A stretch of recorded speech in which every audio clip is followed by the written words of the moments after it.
Ég er Guðmundur Ingi og í þessum þáttum erum við að ræða allar hliðar fangelsismála, hvað erum við að gera rétt og hvað erum við að gera rangt og hvert stefnum við í þessum málum. Í þættinum í dag ætlum við að ræða opin fangelsi og hvernig lífið er þar og með augum fangavarða. Til þess að ræða opin fangelsi þá er komið til mín Garðar Svansson, fangavörður á Kvíabryggju. Vertu velkominn, Garðar. Takk fyrir Guðmundur. Það séu gott. Og bara gott og til hamingju með þessa aðstöðu sem þið eru komið með hérna afstöðu. Já, takk fyrir. Hvernig fangelsi er Kvíabryggja? Fangelsi er annað af opnum úrræðum Fangelsismálastofnunar og hvað ég að segja, þetta er sveit, það er alveg þannig. Við erum með búfé og við erum með fiðufé og við erum með fanga og við leggjum svolítið upp úr því að menn njóti þess að njóta náttúrunnar og taka þátt í almennum störfum eins og að hirða í sauðfé og sinna bústörfum án þess að menn ásamt því að menn er að taka sinna námi. Það er töluvert lögð áhersla að menn séu í námi og svo hinum almennu störfum, þannig að fangelsi Kvíabryggja er mjög opið úrræði. Við höfum oft lýst í þannig að hindrun er svo að við erum í girðingu fyrir sauðféð. Já, og það er kannski skilgreiningin hér á opnu fangelsi, að það er ekki girðing.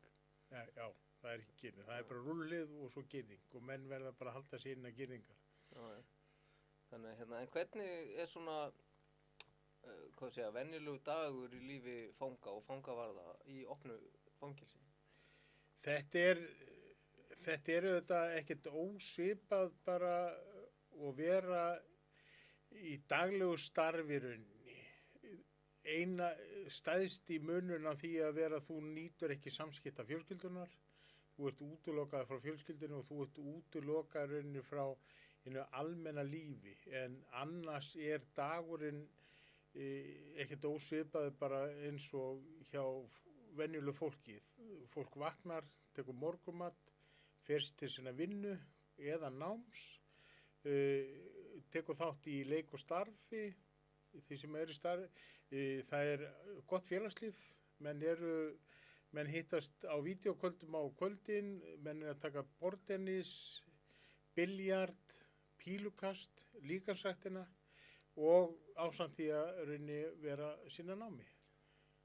Er aðstæðan góð eins og til dæmis þú minnist á líkamsrækt, er hún góð? Við skulum segja hún sé til staðar. Já, okay. Það er bara þannig. En hvernig menn er að borða saman, er ekki morgumat, hádegismat, kvöldmat eða? Jú, og það er raunni, við köllum þetta bara ríkisfæði. Það sem við rekum sauðfjárbú og erum með 180 kindur á veturfóðrun, þannig að við fáum tæp 3 tonn af lambakjöti á ári sem að þarf að étast á staðnum. Þannig að, og það er uppistaðan í stóru hluta í fæði okkar. Við kaupum fisk af fiskvinnslunum á staðnum. Við kaupum svínakjöt og svo er farið í kaupfélagið eða bónus og keypt það sem upp á vantar. Þeir sjá sjálfur alfarið að elda, og þetta er bara lagt upp með það að þarna sé venjuleg heimilismatur eins og er bara eldaður á hverju heimili. Þannig að menn er ekkert og það er enga sérþarfir, það er bara ekki liðið. Það er bara, vísu þetta ekki tillit til þess að menn hafa ofnæmi eða einhvern mataróþol, en að öðru leyti er ekkert sérfæði, það er ekki duttlungar neitt. Það er bara lagt upp með að sé... Það er bara lambakjöt 3 í viku, 4 sinnum í viku, eitthvað svoleiðis? Já, fiskur og svo léttur matur með.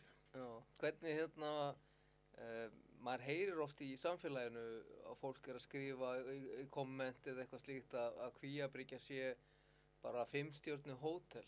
Hvað er það eitthvað sem á við rök að styðjast? Við höfum alveg heyrt þetta en það er eiginlega langt í frá. vísu fá menn að, sko, þetta er auðvitað að því þetta er opið úrræði, þá fá menn að vera með svona aðeins frjálsari reglur. Menn fá að vera með farsíma og menn fá að vera með tölvur og svo leiðis. En húsnæðið er alls ekki, ég myndi segja að sko fangelsið aðstæðan í húsinu sé á við 2 stjörnur. Já. Það menn eru með lítið herbyggi, við köllum alltaf herbyggi, við tölum ekki klefa, heldur tölum við herbyggi og menn fá útlutu sína herbyggjum. Það er sameiginleg klósett og sturtuaðstaða. Það eru 3 salerni og 4 sturtur fyrir 23 fanga. Þannig að þetta er svona eins og heimavistaskóli gamall kannski. Þetta er nærði að vera heimavistaskóli en ekki hótel. Já. En þú vorum að tala um matinn áðan í eldhúsinu, það er fullkomið eldhús þarna, mötuneytis eldhús og það veljast þá einhverju þar inn til að elda eða ekki, eða eru þeir hver og einn að elda eða? Nei, við erum með eldhúsgengi og þetta eru 4 fangar sem að rauninni skipta þessu á milli sín og þeir taka bara vaktavinnu eins og fangaverðir, þeir eru bara 2-2-3 kerfinu. En það getur hver sem rauninni fengið vinnu í eldhúsinu. Við erum að fá menn inn í eldhúsi sem hafa aldrei komið nálægt mat en fara þaðan bara mjög góðir kokkar. Þannig að menn þið eru að ýta að mönnum að læra að elda og þeir eru að læra af öðrum mættilega. Og það er það góða við það og menn læra umgengni í eldhúsi og menn læra meta mataskammta og menn læra hreinlæti og allt þetta og við leggjum mikla áherslu á því að í lok dags að þá sé eldhúsinu skila hreinu þannig að næsta vakt sem kemur, hún kemur bara hreinu eldhúsi og það sé allt klárt og maturinn, við vitum það alveg að það mikilvægasta í svona lokuðu rými er það að matur er mikilvægur þannig að það hefur verið passað upp á það og menn og þeir sem í eldhúsinu þeir bera alveg skilning á því að það sé mikilvægt að maturinn sé góður en það er engin íburður. Við höldum að vísu þorrablót og við erum með jólahlaðborð og við reynum að gera þetta eins heimilislegt eins og við hægt er. Við erum með hamborgarhrygg á jólum og það eru kalkunar og svona þegar hátíðstundir eru eins og er gert bara á flestum heimilum. En fangaverðir, kemur þú með smurt brauð að heiman eða borðið þið með föngunum? Við erum bara með einn matsal, og við tökum þátt í öllu starfi í rauninni með föngunum. Þeir fangaverðir sem reykja, þeir fara og reykja með föngum. Þeir sem við borðum með þeim, drekkum með kaffi, tökum spjall með þá og þannig að við lítum aldrei á þetta sé sko við þið, heldur eru menn þetta saman. Við lítum á þetta sem fjölskyldustað, við erum foreldrar, það er svona hlutverk fangavarða svolítið í opnum úrræðum, það er að vera foreldri, við þurfum að passa að menn þvoi sér, menn taki lyfi sín, menn sinni vinnunum sinni, menn sinni lærdómi og taki þátt í félagslífi þannig að það er besta lýsingin á starfi fangavarða í opnu úrræði er foreldri. Já, en hvað þannig að ykkar afdrep eða skrifstofa, hún er alltaf opin fyrir fanga geta alltaf komið og leita til ykkar og spjallað og svoleiðis. Já, við leggjum áherslu á það að vera og það hefur alltaf til verið þannig að við vantar okkur starra rými til að starfa við en varðstofan er alltaf opin. Og við leggjum áherslu á það að menn geti komið og sest niður hjá okkur og rætt sín mál, hvort þessi vandamál eða góðmál eða þannig að ég held að það sé lykilatriði í samskiptum starfsmanna og vistmanna að það sé góð samskipti. Hvað eru margir á Kvíabryggju? Hvað eru margir vistmenn og hvað eru margir starfsmenn? Við erum með pláss fyrir 22 fanga en það eru 6 fangaverðir, forstöðumaður og bókar í hálfu starfi. En sko með húsnæðið, eru stækkunar möguleikar fyrir hendi eða hefur það eitthvað komið til tals að gera þetta úrræði meira því að nú vitum við og það er bara sannað með rannsóknum að þeir sem að fara í gegnum opin úrræði að þeir eru ólíklegri til að koma aftur inn í fangelsi. Akkur ekki fleiri sem að fara í opið fangelsi og er það möguleiki að stækka Kvíabryggju? Sko við höfum nóg landrými, við höfum alveg nóg landrými til þess að stækka sko Kvíabryggju og starfsmenn hafa rauninni lagt til við Fangelsismálastofnun ákveða hugmynd stækkun. Við erum að glíma við það að við höfum engin úrræði til þess að við höfum ekkert rými rauninni í dag til þess að taka viðtöl.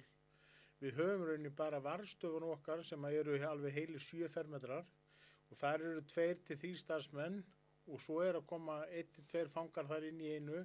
Þannig að það er ekki mikið afgangs til þess að taka viðtöl. Það er eins og bara venjulegu fangaklefi í raun og veru. Í rauninni, enda þegar að koma sálfræðingar og félagsfræðingar og svoleiðis að ræða við vistmenn, þá rauninni eina aðstæða sem við getum vísað á það að viðtöl fari fram inn í herbergjum viðkomandi vistmanna, sem rauninni alveg ólíðandi og ég veit að geðheilsuteymið hefur kvartað yfir þessu sem bara auðvitað það mikilvægt í þeirra starfi að geta tekið sko einlæg viðtöl til þess að geta fengið þessu fram sem að þarf að ná. Þannig að aðstæðan þarf að stækka. En með eins og til dæmis verknám og slíks, mikið verknám hjá ykkur? Nei, því miður höfum við ekki náð því. Við höfum verið með að því að það eru framhaldsskóli í Grundarfirði og svo erum við að fá vistmenn af Litla-Hrauni og Hólmsheiði og Sogni, Lítið á Sogni, en við erum að fá vistmenn af þessu stöðum sem hafa verið í bóknámi. Við höfum boðið upp á námskeið í rauninni, eins og loksuðu og rafsuðu og því líkt og við erum með ágætis trésmíðaverkstæði og þannig að sá möguleiki alveg til hendi ef að það vilji til þess af þar til bærum við yfirvöldum. Já, myndur ekki segja að þetta væri svolítið nauðsynlegt að vera með nóg að gera í fangelsunum og verknám allavega svona eins og ég líti á það, þá það örugglega eitt af því mikilvægasta. Ekki sammála því? Ég alveg sammála því og það ofta umræðu starfsmenn í fangelsum og ég lít þannig á að staðan í dag þá við þokkalega sett með fangaverði. Það mætti aðeins kannski skoða en vandamálið með starfsmenn fangelsana í dag það að það vantar iðjuþjálfara, það vantar þroskaþjálfara, það vantar þessa sérfræðinga sem það vantar inn í kennara. Það engin fastur kennari. Við erum með samninga við skólayfirvöld á viðkomandi stöðum eins og Selfoss og Grundarfirði og þannig, en við fáum ekki fasta kennara til þess að koma en ég alveg sammála því. Við auðvitað fáum alls konar hópa af föngum og það það sem okkur vantar, það eru starfsmenn sem geta sinnt þroskaþjálfun, iðjuþjálfun, verkfærni og því líkt sko. En eru margir í námi eins og í dag til dæmis? Eru margir í námi í dag? Einhvers konar námi? Hjá okkur við erum núna með 18 fanga og þar af eru 7 í námi. Í fjarnámi þá? Allir í fjarnámi. Já. Og einn á háskólastigi, hinir á fjölbrautar og framhaldsskólastigi. Nú hefur, það er mjög vinsælt að fá að fara á Kvíabryggju ef þú ert í fangelsiskerfinu og það er talað sérstaklega hvað andrúmsloftið gott þarna og hvað bara landslagið í kring gerir menn rólega og hvernig bara andrúmsloftið og en hvernig, ég meina þetta módel sem þið eru með, ég heldur að þetta geti gagnast í öðrum fangelsum til dæmis, að færa svona, nú þið náttúrulega búin að vera að þróa bara ykkar aðferði síðustu 60 ár eða svo að vinna með fanga í opnum úrræðum. Myndirðu Myndirðu segja að þetta myndi gagnast annar staðar? Klálega. Það oft talað norska kerfið. Að það góða, sko, það spaugilega að við erum í rauninni að vinna eftir norska kerfinu. Já.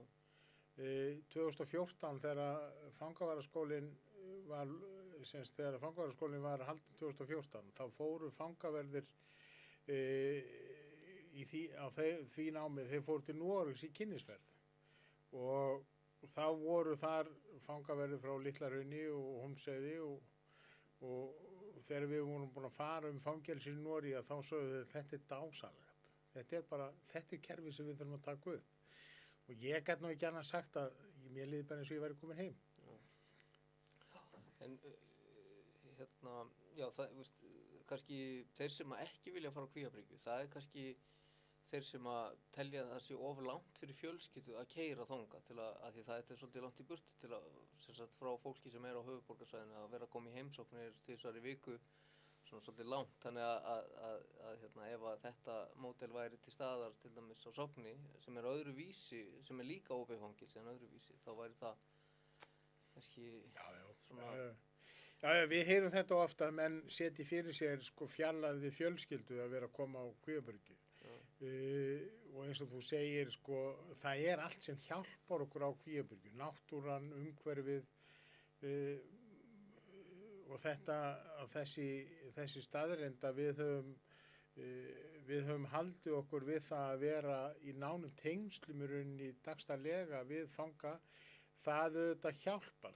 Það hjálpar okkur að sjá ástand á föngum. Við skynjum strax ef það eitthvað þunglindi eða eitthvað eða svoleiðis. Þá getum við gripið inn í strax til þess að fyrirbyggja að það kom eitthvað upp á. En hvernig þá? Hvaða tæki hafið þið til þess? Það rauninni bara samtalið. Já. Samtalið og að hlusta hjálpar ótrúlega mikið. Já. Og fólk getur fengið að tjá sig sín vandamál. Vissulega koma upp atvik, segjum við bara, sem að við bara vísum áfram til geðheilsuteymisins eða sálfræðingastofnunar eða hvernig sem það er.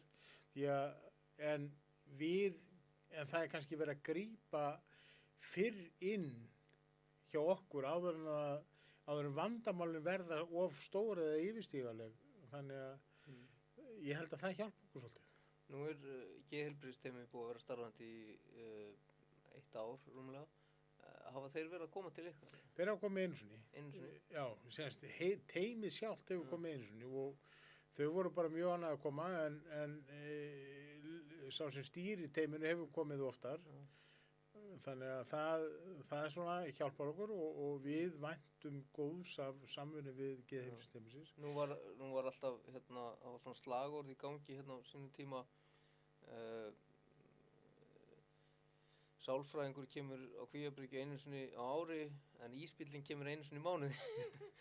Er þetta ennþá svona eða? Það dreigi og komu ísbíllins. Þetta alveg tilfelli að því miður að vegna bara undir mönnunar hjá Fangelsismálastofnun á skort á sálfræðingum, félagsfræðingum og því að þá var Kvíabryggja svolítið út undan.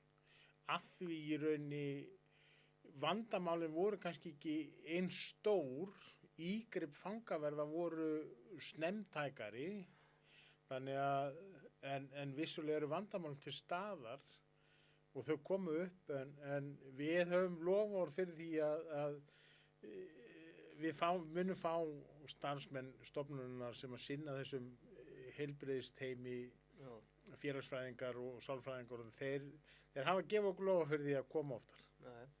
Það orðin að vera svolítið stærri hópur í dag sem að vinna við það, eða finnst mér. Ég hitti þau nú daginn og fannst mikið til koma. Þú reyndar svona kannski tiltölulega nýlegt starfsfólk mikið til. En þið hafa ekki sami við bara staðbundna þjónustu, geðlækna á svæðinu eða hefur það, hægt að vísa mönnum svona, eða velur stofnunin kannski bara fólk meira sem þurfa minni þjónustu að halda til að koma á Kvíabryggju? Nei, alls ekki. Við fáum alveg case vestur. En við höfum aftur á móti séð það að stundum skjólstæðingar sveitafélögin hafa verið að nota skóla- og félagsþjónustu Snæfellsness til þess að sinna skjólstæðingum sínum sem er á Kvíabryggju. En það virðist ekki vera vilji eða áhugi eða fjármagn til þess að semja við skóla- og félagsþjónustu á Snæfellsnesi til dæmis frá Fangelsismálastofnun. Ég þekki ekki hver ástæðan þar bak við, en við höfum séð það sveitafélög sem að hafa þurft að sinna skjólstæðingu sem eru inn í fangelsiskerfinu. Þau hafa nýtt sér skóla- og félagsþjónustu. En að því að við erum að tala um sveitafélögin, hvernig er með sveitafélögin hann í kring, svo Grundarfjörður og annað, hafa þeir verið að aðstóða fangelsi kannski með því að koma með atvinnu eða eitthvað slíkt inn í fyrir fanga eða? Nei, því miður hefur það ekki náðst, en við höfum aðeins reynt að nýta okkur það bara reynir tengslanett okkar í því að fá atvinnu fyrir vistmenn. Við sömdum við gólklúbbinn á sínum tíma og hann tók starfsmenn á sumri og sem var bara frábært. Einstaka bændur hafa fengið að fá aðstoð, en því miður þá er ekkert fast í hendi. Það er svolítið að setja okkur hömlur að við erum ekki með fast starf. Við erum með trésnaverkstæði, við erum að smíða borð og bekkir sem við seljum. Við erum með bónstöð og þannig að það er að koma, en við erum ekki með svona fast verkefni eins og Litlahraun eða Hólmsheiði. En þannig að sveitafélögin gætu bætt sig kannski við að reyna að koma með eitthvað. Vissulega. Ég meina, er það ekki svona, þarna er stór vinnustaður og sem er að gefa smá tekjur í sveitafélagið og það er svona eðlilegt að þeir myndu kannski koma inn með eitthvað líka og gefa mönnum séns og tækifæri og hafa eitthvað að gera. Vissulega, ég get nefnt til dæmis að við höfum nefnt að við allan að Grundarfjarðarbæ að við getum til dæmis tekið á okkur að skanna gögn eins og ljósmyndir, gamla ljósmyndir og svoleiðis. Við vorum í svoleiðis verkefni fyrir íþróttahéraðið, eða héraðssamband Snæfellsness Nafnatrislu. Það var nokkra mánaða verkefni þar sem var verið að skanna inn skjöl og myndir og að því við erum þannig vel sett að við fáum alls konar vistmenn og sem betur fer þá er hægt að velja úr og nota, en vissulega getum við nýtt fleiri verkefni frá sveitafélögunum. En hvað þið voruð áður að beita og sinna einhverju svoleiðis, er það allt hægt? Eða?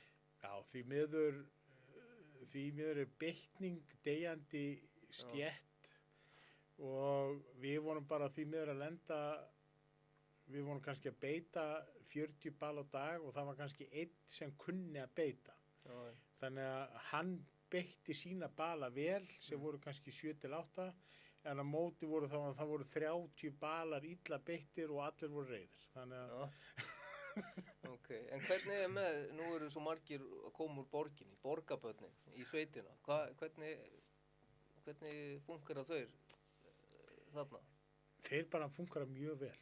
Það er bara, þeir eru sumir að koma í fyrsta skipti í sveit og raunni og þannig að það er,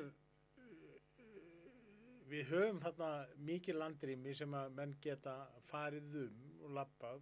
Við höfum fjárhúsin og við höfum aðstöðu, trésmíðaverkstæði og bílaverkstæði og stíðum og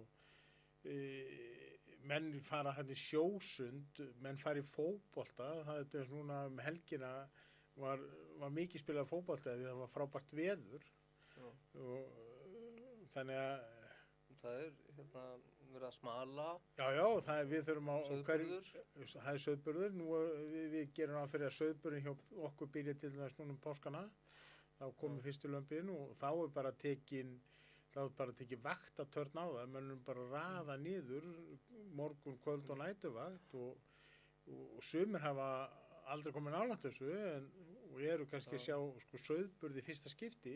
En þið eru þetta með hvað, 200 rollur eða ekki? 180 rollur á veturfóður. Mér er sagt að sumir fangaverðin þekki er allar með bæði nafni og númeri.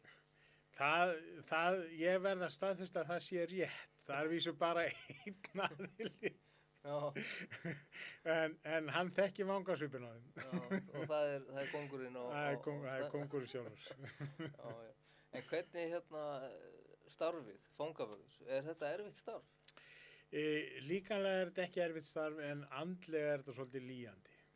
Af því að við fáum auðvitað margt inn á borð hjá okkur. Við þurfum að snúast, við þurfum að spyrjast fyrir hvernig staða er í dómsmálum. Við þurfum menn er að koma inn á borð til okkar með alls konar mál, forræðismál og allt því líkt, persónuleg vandamál eins og ég nefndi áðan. Þannig að andleg þreyta er svolítið mikil. En hvað er svona það sem einkennir kannski góðan fangavörð? Það er ekki að hlustað. Það er bara... En það þarf að geta að gefa sér tími að hlusta. Já, en þú talar var þetta að hlusta á vistmenn og annað og það, ég ger mig grein fyrir að það er mikið kvartanir kannski, menn eiga erfitt með að fá svör sinn framgang, kannski fangavistinni eru kannski að bíða eftir dómum eða er ekki náttúrulega kannski vanir að vera í fangilsi að vera settir heftir svona mikið og þannig að þeir væntanlega kvarta töluvert. Hvað er svona skrýtnasta kvörtunin sem þú fengið eða er eitthvað svona kvartanir sem eru meira en aðrar eða? Ég veit ekki hvort ég geti nefnt eitthvað skrítið eða undarlegt en auðvitað kvarta með sko stæðsta kvörtunin er svo að það gengur erfiðlega að fá svör frá Fangelsisstofnun. Það gerð það fyrir að menn sendi inn beiðnir rafrænt eftirlit, vernd, reynslulausnir og svoleiðis. Oft á tíðum finnst okkur meira sé að ganga hægt að fá svör við því. Og það eru þetta áhyggjuefni, það er kvíðavaldandi hjá föngum að fá ekki svör. Þó að svörin séu kannski ekki afgerandi, en þá er allan að ef þeir fá svör að máli sé ennþá til skoðunar eða að svo stöddu er ekki hægt að taka ákvörðun, þá er þeir allan búin að fá svör að það máli sé til skoðunar.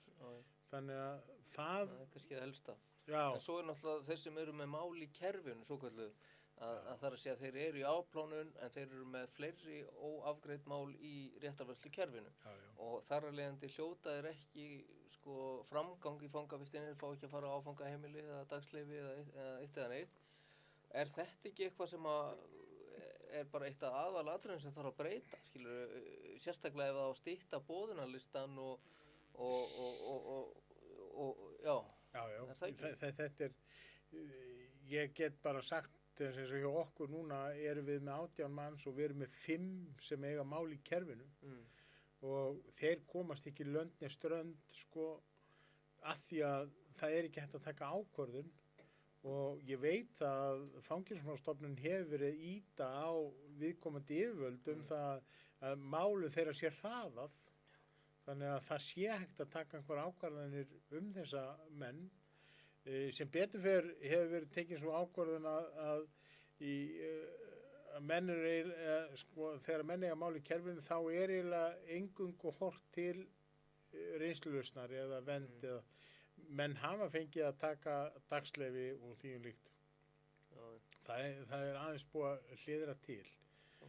En þetta er auðvitað stórt vandamál að það virðist eins og einhver geti leyft sér að draga lappirnar í málefnum því að þetta er klárlega þetta er mjög erfitt, við sjáum það að þetta getur verið mjög erfitt fyrir viðkomandi einstaklinga að vita það að þeir eru kannski gæti verið farnir á vernd eða alltaf Já. því að vera komin bara á reynslulust en eru kannski að bíða eftir sem að einhverju máli sem að gæti kannski varða 1-2 mánuði.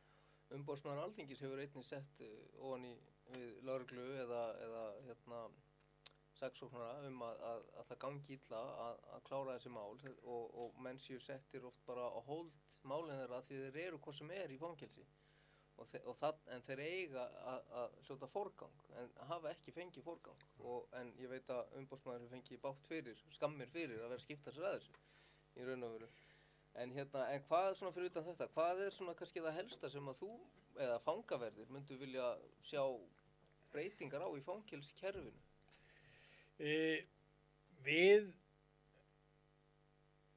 Það eru þetta aðstæðan í fangelsum. Eins og ég sagði, sko, við þurfum að stækka, við höfum ekki námstofu, við höfum ekki viðtalsherbyggi, við höfum ekki heimsóknarrými, þú veist, það og því líkt, svo eins og ég nefndi áðan, okkur vantar raunni aðra starfsmenn heldur fangaverði, okkur vantar einhver sem geta sinnt föngum. Vissulega erum við að sinna okkar vistmönnum, en við höfum bara hvorki þekkingu né reynslu í að taka á þeim máli sem að raunni þarf. En það ekki í endurmenntun fangavarða? Við þurfum fyrst að hafa endurmenntun. Já.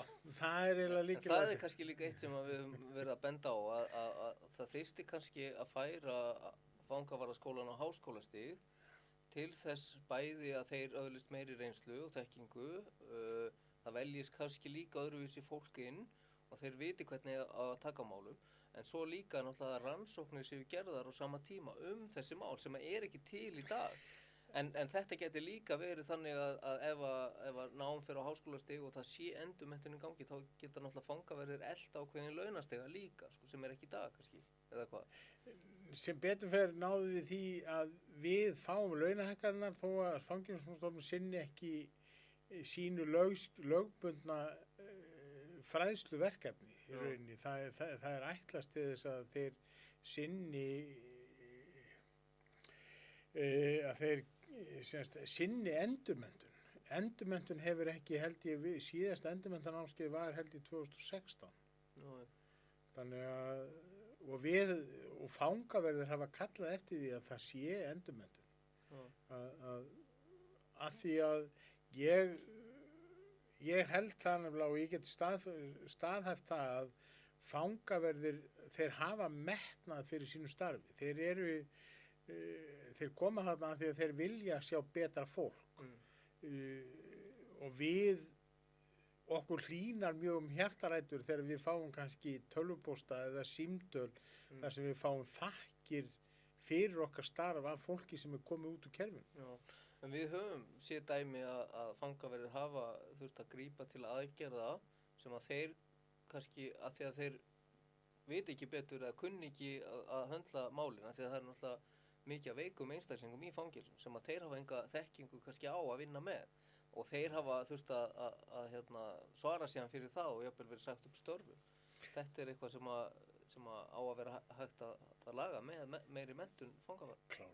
Klárlega. Og við höfum, fangaverðir hafa kallað eftir því við Fangelsismálastofnun að endurmenntun sé uppfærð og að þessi endurmenntun sé til staðar. En fangavarðaskólinn sjálfur sem er núna, hvernig? Ég get ekki tjáð mig fangavarðaskólann. Ég veit ekki á hvaða stað hann er. Það var haldið fjarnám í fangavarðaskólanum 2019. Hann er í vinnslu og þróun hjá endurmennt. Þannig ég veit ekki á hvaða stað fangavarðaskólinn er í dag. Við hjá okkur, við höfum kallað þetta bara námskeið. Þetta eru 2-3 mánuðir sem er kennt eitthvað örstutt, sko. Það er þannig. Varla hægt að kalla þetta skóla, sko, en það er mín orð. Já, og ég ætla ekki að koma þér í vandræði. Nei, ég bara, sko. En það er einmitt næsta spurning, sko. Samskiptin milli fangavarða og svo Fangelsismálastofnunar, þau hafa ekkert alltaf verið góð og líka bara samskipti fanga og félag fanga við fangelsismálstofnun hefur ekkert alltaf verið góð en hefur batnað gífurlega á síðustu árum. Hvernig það hjá ykkur? Við eigum mjög góðum samskipti við allan stóran hluta af starfsmönnum fangelsismálstofnunar. Þetta alveg rétt að það svolítið vandamál samskiptaleysi milli fangelsana og svo milli fangelsana annars vegar og milli fangelsisstofnunar við fangelsin hins vegar. Við erum mjög félagslega sinnuð hjá okkur og við höfum alltaf lagt upp með það að vera með starfsmannafundi reglulega og við höfum gert það núna að við höfum fengið starfsmannastjóran og Pál inn á fundi hjá okkur. Ég veit að hinn fangelsin eru með starfsmannafundi líka. En ég þekki ekki hvernig upplægja þeim. Ég hef til dæmis heyrt að eins og upp á Hólmsheiði að þeir hafa kvartað yfir því að þar eru ekki tekin fyrir málefni þeirra, sem mjög slæmt. Við höfum líka á Kvíabryggju heimsótt öll fangelsi landsins, bara til þess að kynna okkur starfsemina og fólki sem vinnur þar. Fangelsismálastofnunin var á sínum tíma með 2 svona hittinga þar sem að það voru kallaði saman þeir sem að gátu og menn hittust og ræddu málin og það var svona þemadagar innan fangelsismálastofnunar þannig að og það held ég hafi skilað góðu en þarf að halda áfram. Páll er mjög vænn náungi og það er mjög gott að tala við hann. En þannig að ég vænti þess að hann haldi bara áfram með það að reyna að efla samskipti fangelsismálastofnunar og fangelsana. En hvernig, nú eru þið svolítið náttúrulega langt frá öðrum fangelsum og fáið þið eru þeir mikið að skipta sér að ykkur eða fáið þið bara að vinna þetta svona eins og þið hafi verið að gera það? Já, við erum ekki nema einu símtali frá fangelsisstofnun, það er ekki lengra en það. En vissulega fáum við að halda þeirri stefnu sem við höfum rekið, að vera með þetta úrræði og svoleiðis. Vissulega koma upp vangaveltur hvort að menn eiga samræma opnu úrræðin meira og þá höfum við alltaf lagt upp með það að það sé þá eðlilegra að menn færi þá í sömu stefnu og við, en við séum ekki að breyta okkar stefnu og við höfum rætt að innan hjá okkur að það væri kannski eðlilegt að það væri sami forstöðumaður á opnu úrræðum. Ástæðan fyrir að spyrja er bara að til dæmis að fangelsi á Akureyri sem var lokað í síðasta sumar að þeir voru svolítið svona útundan. Það var ekki svona kannski mikil samskipti við fangelsi á Akureyri enda langt í burtu. Og þeir unnu þetta eftir sínu höfðu líka og gerðu það mjög vel og að mínum var það andrúmsloftið sem var þar inni var í raun og veru besta andrúmsloft í lokuðu fangelsi og var í raun og veru ég líkti fangelsin á Akureyri við Kvíabryggju þó að þeir séu með lokafangelsi og Kvíabryggja er opið þá var þetta svona svipað andrúmsloft á báðum stöðum og óbóðslega gott úrræði og bara því miður að því hafi verið lokað. Ég tek alveg undir ég segi að það voru mistök að loka fangelsin á Akureyri. Við áttum mjög góð samskipti við starfsmenn. Við fórum það hefur verið þannig að við erum að fara menningarferðir eins og að fara kynnisferðir. Við fórum til Írlands fyrir 2 árum 3 árum segi ég og þá komu starfsmenn frá Akureyri með okkur þannig að við hefum alltaf átt mjög góð samskipti við Akureyri en þau kvörtuðu mikið yfir því að þessi forstöðumaður þeirra sást aldrei og forstjóri í fangelsismálastofnun kom sjaldan og þau kvörtuðu yfir því að fá raunni enga stuðning eða athygli við sitt starf en ég tek alveg undir að þau unnu þar frábært starf Þetta er frábær hópur, Já, þannig að það var synd að þetta skulle hafa lagt niður. já. En við stefnum bara því að reyna að fá opnun aftur á Akureyrarfangelsi. Það er líka spurning hvort að menn ætti að taka til skoðunar að hafa opið úrræði Já, á á Akureyri. Akureyri, já. Enda er það kannski það sem að ætti að leggja meiri áherslu á í framtíðin er opnu úrræðina því að það þarf að fjölga þeim. Við eigum alveg nóg að lokuðum úrræðum og hafa fleiri opin úrræði vegna þess að menn er að koma betri út eftir opin úrræði. En Þau eru líka hagkvæmir í rekstri. já, út í rekstri, já, það er rétt. En það sé ekki verið að setja milljarða í steypu. En fangahópurinn sjálfur, hvernig er hann svona samansettur og hefur hann breyst mikið í gegnum tíðina í opnu úrræði eins og Kvíabryggju? Já, ég er búinn að vera núna fangavörður í akkúrat 10 ár núna og bara á þessum 10 árum hefur hópurinn breyst mjög. Með tilkomu útfærsla á rauninni samfélagsþjónustu og því líkt að þeir aðeins sem voru með þessi hefðbundna fjölskyldufólk sem var að koma í fangelsi var kannski bara stutt 2-3 mánuði, voru ekki í neyslu, voru ekki í ofbeldi eða neitt. Það fer allt í önnur úrræði eins samfélagsþjónustu og því líkt en kemur ekki lengur í fangelsin. Og þessir aðilar komu allir í opið úrræði. Það var bara þannig og ég held að þess vegna eimi svolítið eftir af því að þetta sé svona hvítflippa fangelsi sem er auðvitað ekkert rétt. Við fáum alls konar, við fáum alla brotaflokka inn til okkar og við fáum þroskaskerta einstaklinga, við fáum öldunga, við erum að fá klálega einstaklingar sem eigi ekki verið í fangelsi af því hversu illa staddir þeir eru í bara á andlegu og líkamleguðinni að þeir koma flestum tilfellum til okkar og við reynum bara að gera það besta úr því. Við höfum til dæmis verið með einstaklingar sem má segja séu kannski 9-10 ára í þroska en þeir eru sendið til okkar af því að það er búið að dæma þá og það er engin önnur úrræði til boða og við höfum oft á tíðum leyst það að sinna þessum einstaklingum að við höfum ráðið sér samfanga í samfélagsvinnu. Við greiðum þeim bara til þess að fara út að labba, sjá til þess að menn þrífi sig, spili við á tölvuleiki, þeir sinni þeim yfir daginn. Ég frétti að einu sem að fekk samfangarnir voru að sjá hann og þeir gerðu plan með honum hvað hann ætti að fara oft út að ganga, hvað mætti reykja margar sígarettur á dag til að reyna að halda, þannig að var ekki búið með allar sígaretturna strax, sko. Já.